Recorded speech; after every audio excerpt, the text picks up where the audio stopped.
श्री स्वामी समर्थ. तर आज आहे अक्षय तृतीया. तर तुम्हा सर्वांना अक्षय तृतीयाच्या खूप साऱ्या शुभेच्छा. तर सकाळची आमची पूजा झाली होती मस्त अशी, आणि सकाळचं नैवेद्य दाखवले होते. अजून स्वयंपाकाची सुरुवात करायची होती. स्वयंपाकाला पण विशेष काही तर करायचं आहे, तर चला करूया. तर जेवणामध्ये मी करणार होते मसाला भात. त्यासाठी इथं खडा मसाला काढला होता आणि आलं लसूण पेस्ट तेवढंच मी घालणार होते. थोडाच मसाला भात साध्या पद्धतीचा करायचा होता. इथे तांदूळ पण मी धुवून घेतले होते. तर आता मसाला भाताला फोडणी टाकायला सुरुवात करूया. तर इथं मी कुकरमध्ये करणार आहे. तर सगळ्यात अगोदर आपण तेल टाकायचं. तेल तुम्ही किती कमी जास्त खाता त्याप्रमाणे तेल टाका. सॉरी, मी नेहमी सांगते, तुम्ही जसं खाता तसं तेल कमी जास्त प्रमाण टाका. इथं मी खडा मसाला घेतला. खडा मसाला आपल्याकडे जो अवेलेबल आहे तो टाकायचा. तो मस्त जरा भाजल्यानंतर त्यामध्ये आलं लसूण पेस्ट टाकली. आलं लसूण पण छान असं परतून घ्यायची, जेणेकरून त्याचा कच्चा स्मेल जाईल. इथंपर्यंत असं परतून घ्यायची. खूप करपवायचं पण नाही आहे, फक्त स्मेल जाऊसपर्यंत परतून घ्यायचं. तेल गरम जास्त झाल्यामुळं पटकन परतून पण माझं झालं. त्यानंतर मी धुतलेला तांदूळ त्याच्यामध्ये घालणार. जो तांदूळ तुम्ही वापरता घरी किंवा चांगला जो वापरता तो घाला, जसा आवडेल तसा. तर आमचा घरचाच तांदूळ आहे जो आम्ही रोजच्या जेवणामध्ये वापरतो, तोच वापरायला. बिर्याणी राईस वगैरे असं काही वापरत नाही आहे, कारण मी साधा मसाले भात करत आहे म्हणून रेग्युलर तांदूळ वापरले. आणि तो मस्त असं त्या खडा मसाला आणि आलं लसूण पेस्टमध्ये छान परतून घ्यायचा. तेल वगैरे टाकले त्याच्यामध्ये, पण तांदूळ मस्त असा परतून घ्यायचा, म्हणजे छान भात होतो. बघा छान असा मी परतला गेला आहे. त्यानंतर मी थोडंसं, आता त्यात काय नाही म्हणून टाकलं एव्हरेस्टचा थोडासा बिर्याणी मसाला टाकते. थोडासा, 1 चमचाभर, छोटा चमचा असं, जेणेकरून आणि जरा टेस्ट वाढेल म्हणून. आणि त्यानंतर आणि छान असं परतून घेऊया. मसाला एव्हरेस्टचा सगळीकडे लागेल असं. इथे छान असं मी परतून घ्यायला लागले.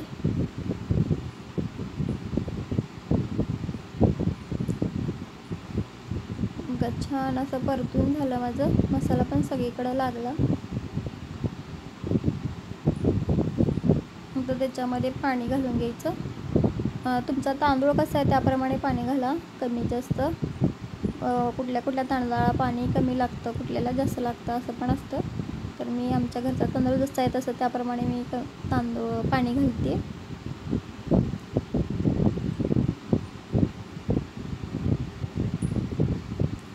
पाणी घातल्यानंतर आणि मी सगळं मिक्स करून घेते छान असं.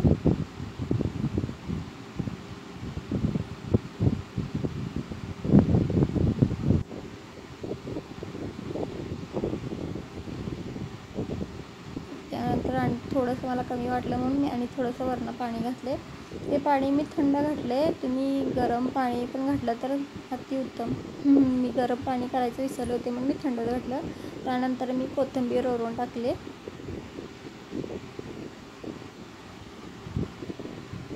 त्यानंतर मीठ टाकायचं आहे. मीठ टाकून घेते, चवीनुसार मीठ.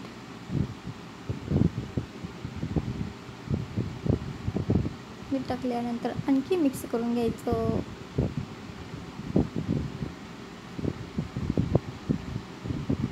आणि वरून मस्त असं साजूक तूप, 2 चमचे घरचं आमचं तूप, 2 चमचे टाकले. तूप टाकल्यानंतर भात खूप छान होतो, टेस्ट पण छान लागते. तर त्यानंतर थोडंसं हलवून घेतलं. बघू शकता तुम्ही कसं दिसतंय.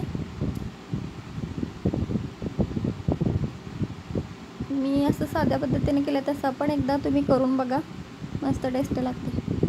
त्यानंतर कुकरला टोपण लावून शिट्टी बसवायची होती. कुकरला टोपण लावलं, शिट्टी घालून 3 शिट्ट्या द्यायच्या, म्हणजे आपला मसाले भात रेडी.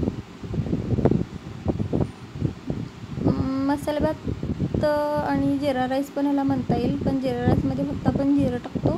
ह्याच्यामध्ये जरा मी खडा मसाला वगैरे वापरला. त्यानंतर इथं मी कुर्म्याची तयारी केली होती. तुम्हाला इथं दाखवलं मी फ्लॉवर उकडून घेतला होता आणि त्यानंतर मटार पण थोडंसं उकडून घेतलं होतं, कारण की त्याच्यामध्ये पटकन ते शिजत नाही, फ्रोझन नव्हतं म्हणून. त्यानंतर थोडंसं खोबऱ्याचं वाटण आणि कांदा आणि टमॅटोची पेस्ट पण केली होती. थोडं त्याच्यामध्ये घालायला पनीर आणि बटाटा पण कट करून घेतला होता. त्यानंतर इकडं मी भात झाला माझा, भात उतरून घेतला आणि कुर्म्याला फोडणी द्यायला सुरुवात केली. भाताला 3 शिट्ट्या झाल्या होत्या. ते काय मी इथं दाखवलं नाही कारण व्हिडिओ खूप मोठा होईल म्हणून. तर कढई टाकल्यानंतर त्याच्यामध्ये अगोदर मी तेल घालून घेणार. तेल मगाशी सांगितल्याप्रमाणे तुम्ही कमी खाता जास्त खाता त्याप्रमाणे तेल घाला. ते कढई टाकले. आता तेल टाकलं मी. त्याच्यामध्ये थोडंसं तेल गरम झालं, त्याच्यात कोथिंबीर टाकली मी थोडीशी. त्यानंतर इथं टमॅटो आणि कांद्याची मी पेस्ट करून घेतली. कधी कधी मी असं कापून पण टाकते, पण आज मी पेस्ट करून घेतली जरासं ग्रेव्हीसाठी. आणि ते आता तेलामध्ये टाकलं. टाकताना जरा सावकाश टाका, कारण ती पेस्ट ओलसर असते कांद्याची आणि टमॅटोची. जरासं तेल गरम झाल्यानंतर ते उडतं पटपट, असं जपून टाका. तर त्यानंतर मस्त असं ती पेस्ट टाकलेली छान परतून घ्यायची, जरासं त्याचा ओलावा कमी होईपर्यंत. तर छान असं परतून घ्यायची.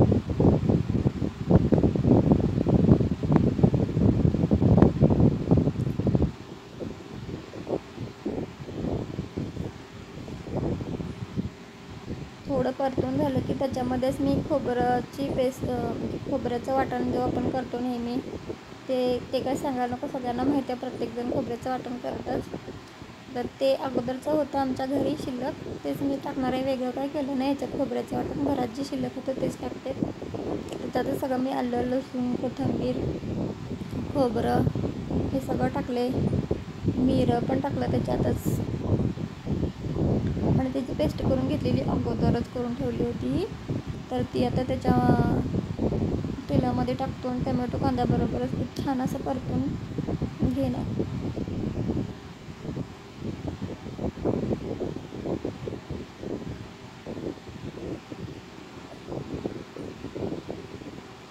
फक्त एवढंच टाकलं तर स्मेल खूप छान येत होता. तर थोडा वेळ मी झाकण ठेवलं आणि बघू शकते सगळीकडे तेल असं सुटूसपर्यंत हे छान भाजलं गेलं.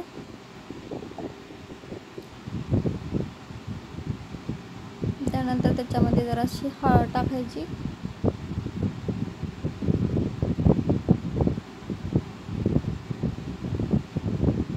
कश्मीरी लाल तिखट, हे फक्त कलरसाठी असते, कश्मीरी मिरचीची पावडर.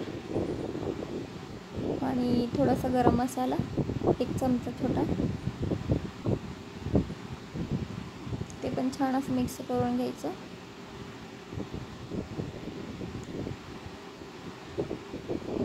त्याच्यानंतर घरचं लाल तिखट आमचं, त्याला आम्ही चटणी बोलतो, जे घरी केलेला मसाला असतो सगळा, चटणी ती चवीनुसार. कमी तिखट जास्त ह्याच्यानुसार तिखट घाला. कमी खात असेल तर कमी घाला, जास्त खात असेल जास्त घाला. आणि मीठ चवीनुसार मीठ. त्यानंतर छान असं सगळं परतून घ्यायचं मसाले. मसाले छान परतून झालेत. तर सगळ्यात पहिल्यांदा मी घालणार आहे बटाटा घालणार आहे, कारण की मी फ्लॉवर असा जरासा उकडून घेतला, कारण फ्लॉवरमध्ये किडे वगैरे असतात. कधी पण फ्लॉवर करताना थोडंसं गरम पाण्यात एक उकळी आणून घ्यायचं. आणि वाटाणा पण थोडासा उकडून घेतला आहे, कारण की तो बटाटा आणि फ्लॉवर पटकन शिजतो, वाटाणा थोडासा लेट होतो, म्हणून अगोदर ते पण मी उकडून घेतलं होतं. आणि पनीर काय पटकन शिजतं, म्हणून आधी मी बटाटा टाकते आणि थोडंसं त्याला वाफ देते, म्हणजे थोडंसं त्यात शिजेल तो. त्यानंतर मी फ्लॉवर आणि मटार टाकेन आणि लास्टला टाकायचं पनीर. इथं बघा मी झाकण लावलं होतं 1-2-3 मिनटं. छान असं वाफ गेली आणि तेल पण सुटले बघा. बटाटा पण थोडासा त्याच्यामध्ये अर्धा कच्चा शिजला. त्यानंतर फ्लॉवर आणि वाटाणा जो मी उकडून घेतलेला तो पण त्याच्यामध्ये आता टाकणार.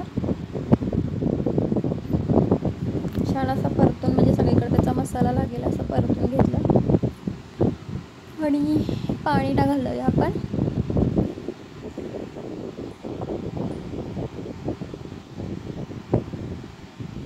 आणखी पाणी लागेल.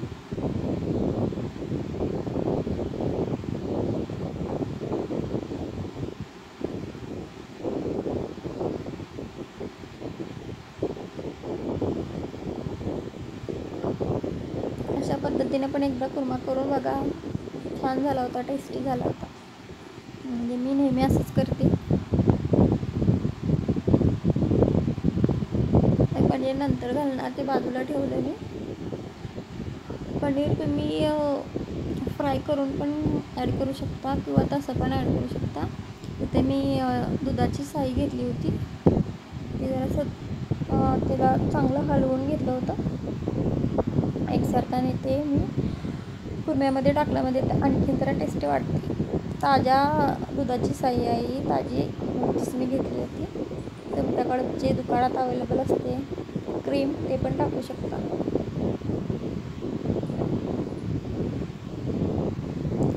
त्यानंतर हे कुर्मा शिजूपर्यंत मला डाळीला फोडणी द्यायची, ती डाळ पण केली होती. तर त्याच्यासाठी डाळ शिजून घेतली. ह्याच्यामध्ये मुगाची, तुरीची आणि थोडीशी मसूरची पण घातली होती. अशा 3 डाळी मिक्स करून शिजवल्या होत्या मी. त्यात टमॅटो पण टाकलं होतं, तर ते छान असं शिजलं होतं. त्याला आता मी छान मॅश करेन, म्हणजे मॅश जरा केलं की डाळ अशी जराशी घट्ट होते केल्यानंतर. तोपर्यंत इकडं कुर्मा पण शिजतोय.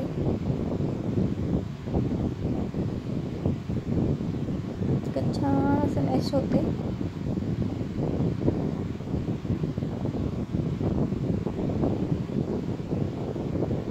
तर त्या पातेल्यामध्येच मी फोडणी देणार आहे, म्हणून मी दुसऱ्या भांड्यामध्ये डाळ काढली. थोडीशी अर्धी काढली, म्हणजे थोडंसं आणखी जरा मॅश करायला, आणि नंतर दुसरी अर्धी राहिलेली त्याच्यातच ॲड करणार आहे.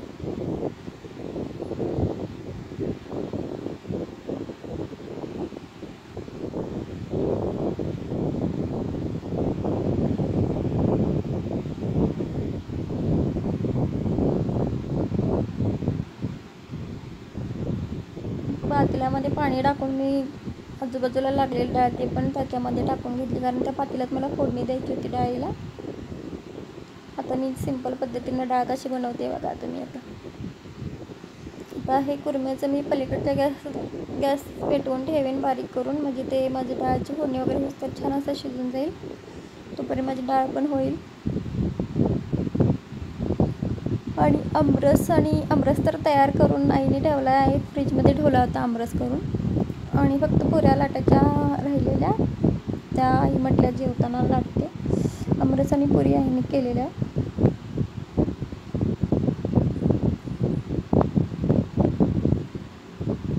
इथं बघा, डाळीच्या फोडणीसाठी मी तेल घालून घेतलं आधी. डाळीला फोडणी देताना कधी पण पटपट टाकायचं, कारण की तेल एकदा तापलं की फोडणी करपण्याची शक्यता असते, म्हणून पटपट सगळं टाकायचं. पहिल्यांदा मस्त असं हिंग टाकलं, टाकायमुळे मस्त असं डाळ तडकासारखं मस्त फ्लेवर पण येतो आणि छान लागतं. त्यानंतर मोहरी छान तडतडून द्यायची. मोहरी चांगली तडतडल्यानंतर जिरं टाकायचं. मोहरी एकदा तडतडली की गॅस पूर्ण बारीक करायचा, म्हणजे आपली फोडणी करपणार नाही.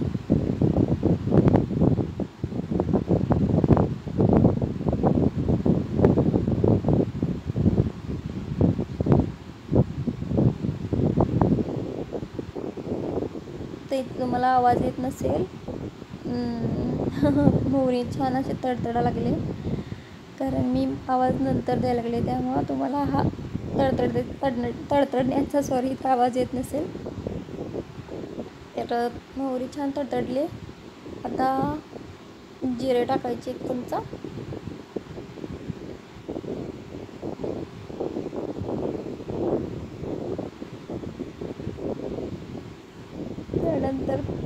त्यानंतर कढीपत्ता, आणि लगेच मी लसूण ठेचून ठेवला होता, लसूण टाकला, कारण की तेल खूप असं तापलं होतं. फोडणी भाजी करपायला नको म्हणून मी पटपट टाकलं.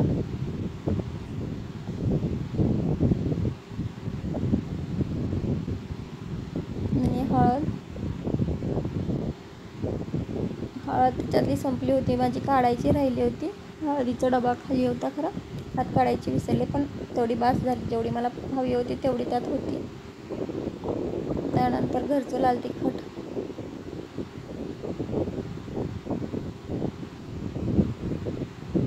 आणि थोडीशी कश्मीरी लाल तिखट कलरसाठी, पटकन हलवून पटकन टाकून द्यायचं, म्हणजे मस्त असं फोडणी बसली बघा, किती छान फोडणी बसली. स्मेल पण छान येत होता फोडणीचा. आणि मस्त असं आपली डाळ तयार झाली. आता फक्त एक पोळी फुटली की झालं, डाळ तयार. तर कसा वाटला कुर्मा, डाळ तडका आणि मसाले भात मी केलेला, तुम्ही मला कमेंटमध्ये सांगा. आमरस आणि पुरी काय केलं ते तुम्हाला नंतर ताटामध्ये मी दाखवतेच. तर हे झाल्यानंतर नैवेद्य पहिला दाखवून घेणार आणि मग जेवणार. तुम्ही मला कमेंट करून नक्की सांगा की कसं वाटलं जेवण आजचं अक्षय तृतीयाच्या, आणि तुम्ही पण घरी काय काय बनवलं मला कमेंट करून सांगा. आंबे तर सगळे बनवतातच, कारण की आजच्या दिवशी आमरस जरा जास्त जण बनवतात. बघा मस्त अशी डाळ घट्ट अशी झाली आहे.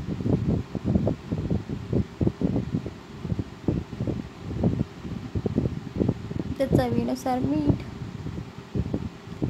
हे बघा माझं अक्षय तृतीयाचे मस्त असं ताट तयार झाले. आमरस, मसाले भात, पुरी, कुर्मा आणि डाळीची आमटी, मस्त असं ताट तयार झालं आहे.